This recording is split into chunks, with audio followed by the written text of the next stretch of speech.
Salut les investisseurs, dans cette vidéo, on va passer en revue un des fonds de WisdomTree, maison de gestion américaine. Il s'agit d'un fonds orienté dividende sur des sociétés européennes. Pensez à vous abonner à la chaîne si ce n'est pas déjà fait. Et on va passer en revue ce fonds qui m'a l'air intéressant. Alors c'est orienté plutôt rendement, c'est vraiment pour un rentier. Donc on est sur un rendement du dividende de 6%. Des multiples qui sont plutôt value, on est sur 10%, 10 en termes de price earning, on est sur des décotes sur vente, price to sales, price to cash flow. Alors qu'est-ce qu'ils mettent en cash flow? Est-ce que c'est free cash flow, c'est cash flow opérationnel? À regarder plus près, mais on est sur des multiples vraiment très bas, 4,28. Donc là on sent tout de suite qu'on est sur des sociétés matures, les rendements du dividende élevé, price earning décoté, price to cash flow inférieur au price earning, donc c'est-à-dire qu'on a plus de free cash flow que de bénéfice net, donc c'est-à-dire qu'on n'est plus en phase d'investissement. On a aussi un rendement de rachat d'actions de 1,44%. Bon, voilà, c'est typique d'un portefeuille value / dividende, plus dividende que value, parce qu'on va voir qu'il y a des dossiers qui, moi, me plaisent pas trop, mais on va passer ça en revue. Les principales lignes du portefeuille, ça va être... Alors, nous, on va regarder les 10 principales lignes. Après, on peut aller dans le détail, mais on est en top position HSBC. Donc, en fait, on va voir, on a beaucoup de banques, beaucoup d'énergie, donc beaucoup de financières, beaucoup d'énergie, et voilà, et puis un peu de matériaux de base. Donc, HSBC, Total Energy, Enel, groupe énergétique italien, Intesa Sanpaolo, une banque italienne, Allianz, l'assureur allemand, Equinor, la pétrolière norvégienne, Engie, l'énergéticien français, BP, producteur énergéticien anglais, Volvo, la seule, on va dire, industrielle vraiment de cette liste, donc l'entreprise suédoise, le constructeur automobile suédois même, et Rio Tinto, donc une minière britannique. On peut aller voir rapidement le détail du fonds en entier. On a ici tous les holdings. Donc ce qu'on va voir, c'est que ça va être de la banque, des financières. Ici c'est réseau d'énergie et donc encore du pétrole italien, une bancaire. Ça c'est Deutsche Post, donc c'est allemand, la poste allemande, Orange, des télécoms, des banques, Telenor, c'est à confirmer, ça je suis pas sûr, mais je pense que c'est des télécoms également, de la banque, des télécoms, un peu d'industriel. Ici on a un énergéticien espagnol, donc Naturgy, énergéticien espagnol. Endesa, c'est également, alors je ne sais plus, je crois que c'est l'énergie également. Kenel, je ne sais pas ce qu'ils font, Suisse. Ensuite on tombe sur des sociétés quand même beaucoup plus petites et qui représentent une pondération moins élevée. Donc on voit, on est sur des secteurs typiquement value européens, donc des banques, des énergéticiens, des télécoms, des assurances. Voilà, principalement. Donc là-dessus, on va aller s'analyser les 10 premières positions. Je vous ai préparé ça sur Coifin. Donc comme toujours, on a le nom d'entreprise, l'industrie dans laquelle elle opère, la capitalisation boursière en dollars US, chiffre d'affaires à rythme annualisé sur 5 ans, les multiples, donc 3 multiples de flux, 2 multiples de bilan, la rentabilité, donc en fonction que ce soit une banque ou un industriel, une banque ou une financière ou pas une financière, on prendra rendement des fonds propres ou rendement des capitaux investis, l'endettement, le rendement du dividende, le rendement de l'actionnaire, donc ça inclut les rachats d'actions, free cash flow par rapport au bénéfice net pour vérifier que le payout ratio est bien ce qu'il est, c'est-à-dire qu'on paye les dividendes avec les free cash flow, pas avec les bénéfices nets, donc il faut que ce soit à peu près équivalent ou supérieur, c'est les free cash flow par rapport au bénéfice net pour que le payout ratio ait un sens. On commence tout de suite avec une banque, donc HSBC Holdings. Donc moi j'en suis à l'écart, je suis structurellement à l'écart des financières parce que c'est compliqué de comprendre le bilan d'une banque, mais on peut quand même regarder les métriques. Donc on est sur une market cap de 202 milliards de dollars US, une croissance du chiffre d'affaires, donc pour une banque c'est plutôt la croissance du produit net bancaire, j'imagine. On est sur 3% à peu près, donc il n'y a pas beaucoup de croissance, mais les bancaires c'est normal, c'est très mature également. On est sur une valorisation de 9,2 en price earning, donc en Europe les banques elles se traitent à un multiple de 10, de 10 fois les bénéfices. Et donc là on est proche de la médiane, il y a une légère décote par rapport à la médiane du secteur, mais rien d'incroyable. Et ce qu'on aimerait surtout, ça serait une décote sur actifs tangibles, puisque comme les actifs tangibles d'une banque sont tous des produits dérivés, etc., on n'y comprend rien, et bien idéalement on veut une décote sur ces actifs tangibles pour pouvoir avoir une marge de sécurité supérieure. On est sur un rendement des fonds propres très bon, à 13%, donc c'est pas mal, et un rendement du dividende incroyable à 7,5%, avec un rendement d'actionnaire à 12%, donc il y a des rachats d'actions assez massifs. Attention, donc pour une banque, on regarde pas les free cash flow, on va plutôt regarder les bénéfices nets. On a un payout ratio de 52%, donc ce rendement du dividende est très soutenable, avec en plus des rachats d'actions, vu le montant de bénéfices nets qu'on distribue pas, on peut faire des rachats d'actions, donc 12% c'est très intéressant. Bon, c'est une banque, vous n'êtes jamais à l'abri d'un scandale, surtout HSBC, qui a eu pas mal de scandales par le passé. Donc, moi j'en suis à l'écart, mais pour un rentier qui ne se met pas à l'écart des banques, ça peut être intéressant. Ensuite, on continue avec Allianz, donc le leader européen des assurances devant AXA. 147 milliards de dollars US de market cap, pas de croissance, en rythme annualisé sur 5 ans. Le price earning est à 14,6, donc c'est cher pour moi. Pareil, une financière, même si c'est un leader, ça se traite à un PER de 10 et pas plus. Là, c'est cher payé. On est à 3,8 fois les actifs tangibles, donc il n'y a pas de marge de sécurité à ce niveau-là. Vraiment les fonds propres très bons à 17%, donc ça c'est pas mal. On est sur un dividende de 4,4% et un rendement d'actionnaire de 4,85%, donc il y a un peu de rachat d'actions, mais rien d'incroyable.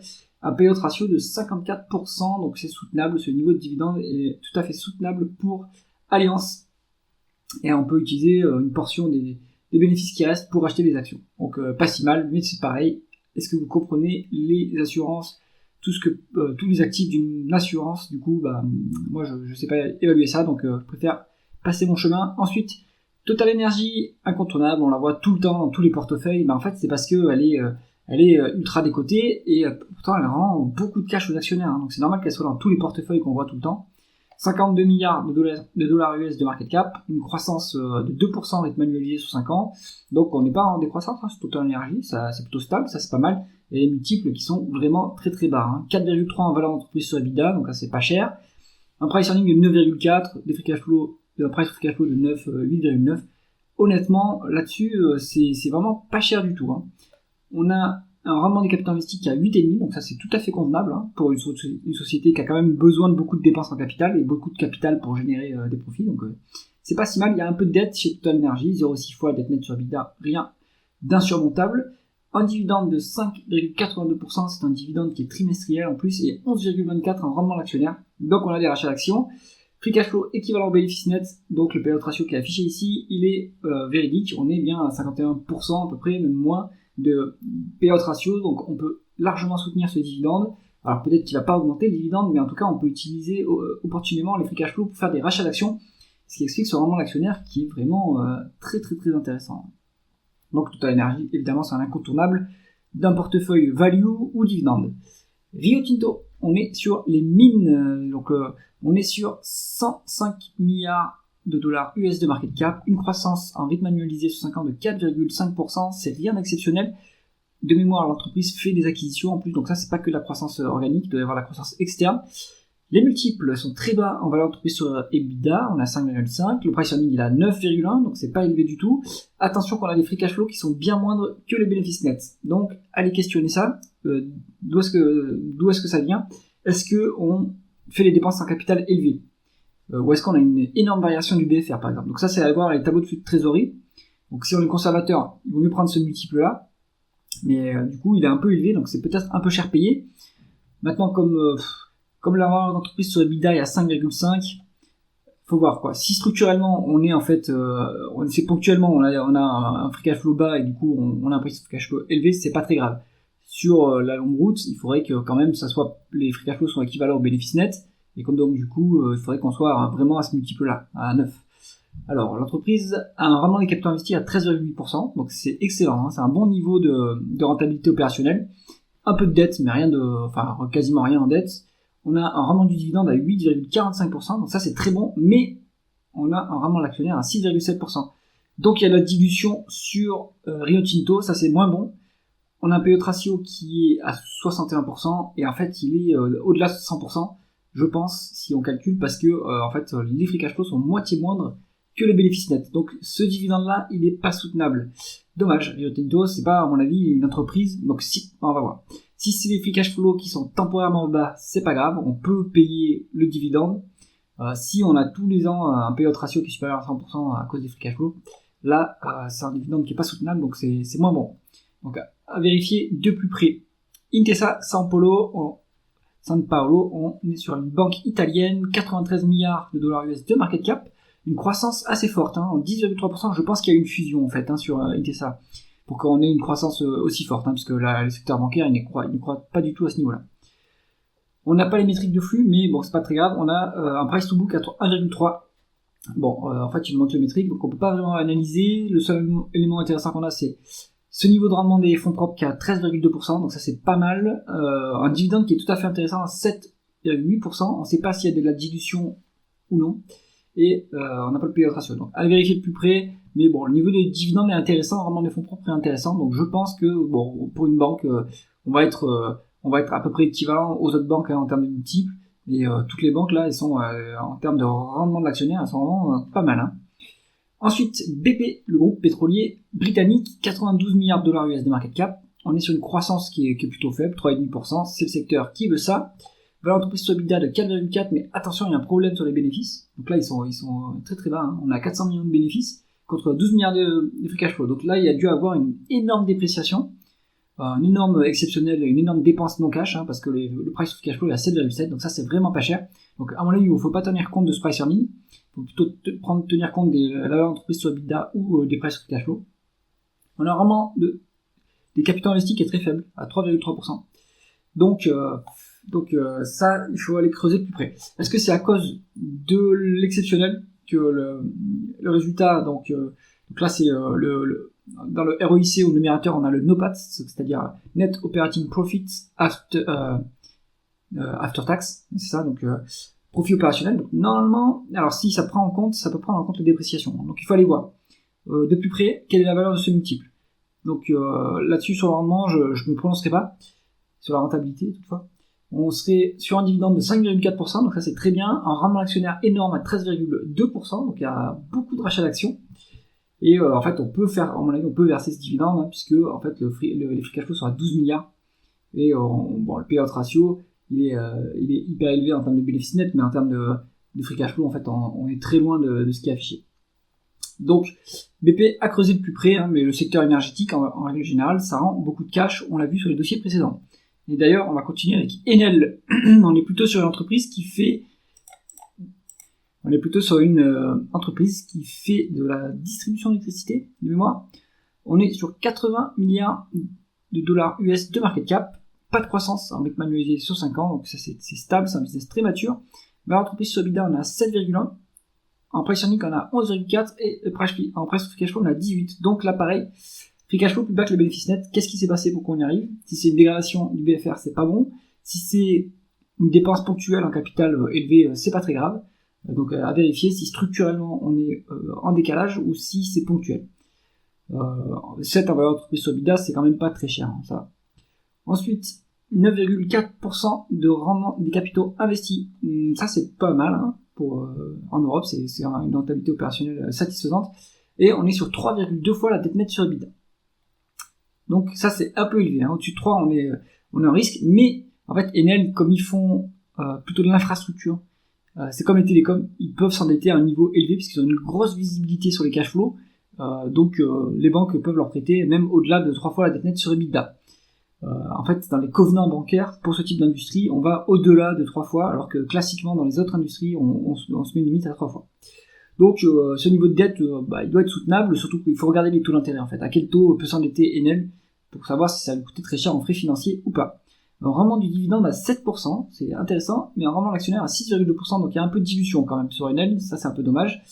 Le payout ratio est très élevé. Alors là, ouais, c'est pas ouf, parce qu'on a 77%, avec des free cash flow plus bas que les bénéfices nets. Donc ce dividende est versé à crédit, en tout cas cette année. Et donc ça peut pas être durable. Donc si c'est ponctuel, pas de souci, mais si c'est récurrent, là il va falloir s'inquiéter sur Enel. Donc plutôt méfiant sur ce titre. Ensuite, Equinor, l'opérateur pétrolier norvégien, on est sur 70 milliards de dollars US de market cap, 10,3% de croissance en rythme annualisé sur 5 ans. Donc je pense qu'ils ont dû faire des acquisitions parce que on n'est pas du tout à ce niveau de croissance dans cette industrie. Valeur d'entreprise sur EBITDA, on est à 2.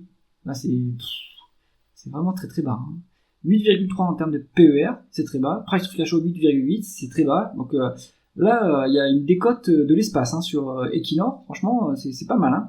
Avec un rendement des capitaux investis qui est très bon, enfin qui est bon, 9,5, donc on est très rentable en plus. on est bien rentable, quasiment pas de dette sur le dossier. Alors le dividende n'est pas incroyable par contre, mais la société rémunère ses actionnaires via des rachats d'actions. Donc 1% de rendement du dividende, 14% de rendement de l'actionnaire, donc incluant le dividende. C'est colossal, c'est colossal. On est sur des free cash flow à peu près équivalent bénéfice net. Donc marrant, il consacre une plus grosse partie en rachat d'actions que en dividende, mais pourquoi pas, c'est plus efficient fiscalement parlant, donc pourquoi pas. Hein. Equinor, intriguant quand même ce dossier, hein. Vraiment la décote est énorme. Engie, donc énergéticien français, j'aime pas trop parce qu'il y a l'État au capital. Bon, on a 46 milliards de dollars USD market cap, 4,2% de croissance en rythme annualisé sur 5 ans, donc c'est pas si mal hein, pour une société très mature. Une valeur entreprise sur EBITDA de 6, bon ça c'est raisonnable hein, comme valorisation, c'est value même. Price earning de 11, price cash flow de 12, bon ça reste pas très cher payé. On est sur un rendement des capitaux investis qui est à 6,8, c'est un peu faible, mais en même temps dans cette industrie on a des besoins en capitaux importants, donc on n'a pas une forte rentabilité. Dette nette sur EBITDA de 2,2, attention c'est un peu lourd, ça à surveiller, donc il doit y avoir quand même pas mal de frais d'intérêt hein, chez Engie. Le dividende est très gros, à 8,4%, et le rendement d'actionnaire à 7,2%, ça me dit dilution, donc méfiance quand même, on est un peu dilué sur Engie.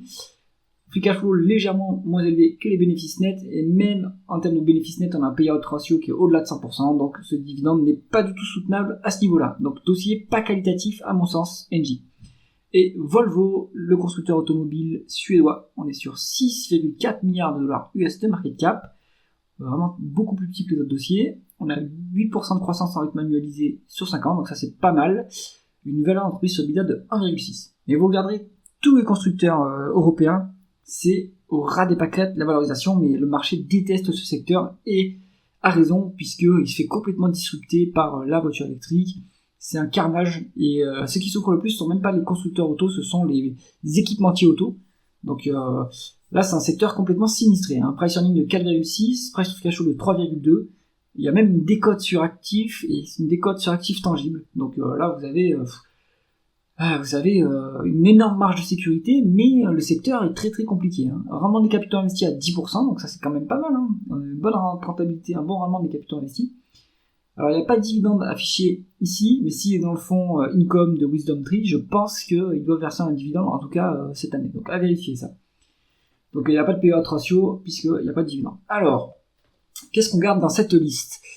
Comme toujours, on va se garder Total Energy, ça doit être le pilier d'un portefeuille dividende ou d'un portefeuille value, hein, c'est pas mal aussi dans ce sens-là.